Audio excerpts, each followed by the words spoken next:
अभी इस टाइम पे मैं हूँ रीवा का जो एक क्रिकेट ग्राउंड है, अभिषेक प्रताप सिंह विश्वविद्यालय का ये स्टेडियम है, उस पे है।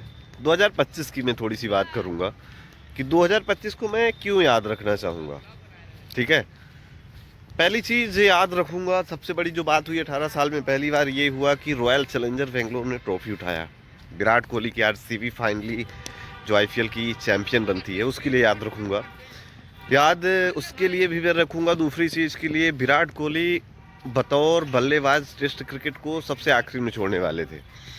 मैं नहीं जानता, ये दुनिया जानती है कि विराट विराट कोहली टेस्ट क्रिकेट को तो आखिरी में रिटायर करते, क्योंकि जैसी उनकी फॉर्म और फिटनेस है, विराट कोहली टेस्ट क्रिकेट को नहीं छोड़ने वाले थे। ये सब जानते हैं, बड़े बड़े क्रिकेट एक्सपर्ट भी जानते हैं, दुनिया जानती है। और विराट कोहली का जो कमिटमेंट लेवल था या क्रिकेट को लेके जो भी उनका थॉट था, जैसे वो खेल रहे थे, तो ऐसा ही था कि पहले टी20 फिर ओडीआई एंड देन लास्ट में टेस्ट क्रिकेट को अलविदा कहेंगे विराट कोहली। लेकिन इससे बिल्कुल अलग होता है, विराट कोहली पहले टेस्ट क्रिकेट को रिटायरमेंट करते हैं।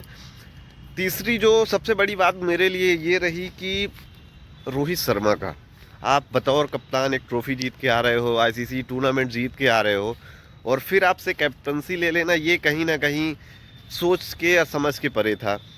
एंड जो चौथी सबसे बड़ी बात मुझे याद है, अभी भी याद है, कि भारतीय वुमेंस टीम जो वर्ल्ड कप फाइनल जीती है। सो ये भी बहुत बड़ी बात है। 2025 में काफ़ी कुछ खोया हमने, काफ़ी कुछ पाया है। ये चार सबसे बड़े मूवमेंट रहे हैं जो भारतीय टीम ने 2025 में अचीव किए हैं। लॉस भी रहा है, लॉस याद रखूँगा मैं कि पिछले 10 साल या 15 सालों में भारतीय टीम ने जैसे घर पे आ रही है।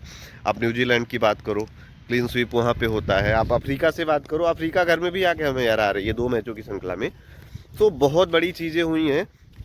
जीजी का एरा ख़त्म हुआ है। पिछले 6-7 टेस्ट मैचों में हम घर में बैक टू बैक 5 से 6 5 टेस्ट मैच हार चुके हैं। सो बहुत सारी चीज़ें रही हैं, और ये सारी चीज़ें हैं। 25 तो अब ऑलमोस्ट जा ही चुका है, 26 से स्टार्ट हो गया है। सो बहुत सारी चीज़ें रहेंगी। भारतीय टीम है, गौतम गंभीर, सुमन गिल इंजर्ड, ओडीआई कप्तान, बहुत सारी चीज़ें। अब देखना दिलचस्प होगा क्या होता है। सो अब एक और दिलचस्प बात है, बात यह है कि आगे का सफ़र कैसा होगा। सफ़र उसकी नहीं बात कर रहा हूँ मैं, बात इस चीज़ की कर रहा हूँ कि आपने एक चेहरा बनाने की कोशिश की। चेहरा किसको बनाने की कोशिश की? चेहरा आपने बनाने की कोशिश की शुभमन गिल को। जैसे एक टाइम पे 20 सालों या 15 से 20 सालों पर तेंदुलकर ने राज किया कि एक फ्रेम, एक चेहरा थे भारतीय क्रिकेट में बिजनेस का, बीसीसीआई का बहुत बड़ा, आप ऐसा कह सकते हैं कि बहुत बड़ा फ्रेम थे, जिसमें भारतीय क्रिकेट को नाम दिया। और तेंदुलकर में वो बात भी थी। इसके बाद आते हैं Virat Kohli, the one in only Virat Kohli. Virat Kohli तीनों फॉर्मेट में थे, और बीसीसीआई चाहता भी है कि एक चेहरा ऐसा होना चाहिए जो तीनों फॉर्मेट में डोमिनेट करे भारतीय क्रिकेट को। वही प्रोसेस जो अब जो हुआ था कि प्रिंस जो हैं भारतीय टीम के, शुभमन गिल को कहा जाता है, उनके साथ यही हुआ। लेकिन अभी सक्सेस नहीं हुआ। मैं ऐसा नहीं कह रहा हूँ कि गिल अच्छे एक बल्लेबाज नहीं है, कैप्टन नहीं है, बट थोड़ा टाइम लगेगा। तेंदुलकर अलग थे, कोहली अलग थे, गिल अलग हैं, थोड़ा टाइम देना पड़ेगा, एंड देन वो भी बेहतर करेंगे। तीनों फॉर्मेट में आप खिला सकते हैं, लेकिन जो भारतीय टैलेंट है उसको भी आप इग्नोर नहीं कर सकते हैं। जो भारतीय बल्लेबाज हैं, भारतीय टैलेंट हैं, आप जायसवाल, गिल, अभिषेक, शुभमन, सो बहुत सारे लोग हैं। पृथ्वी शॉ भी अब आईपीएल में कमबैक कर रहे हैं। तो अब ये देखना दिलचस्प होगा कि क्या होता है।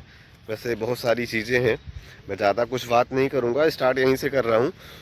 वीडियो में बहुत सारी कमियां भी हो सकती हैं। सो अगर जो भी हो उसको इग्नोर करिए, वीडियो को लाइक करिए, चैनल को सब्सक्राइब करिए। बहुत बहुत धन्यवाद।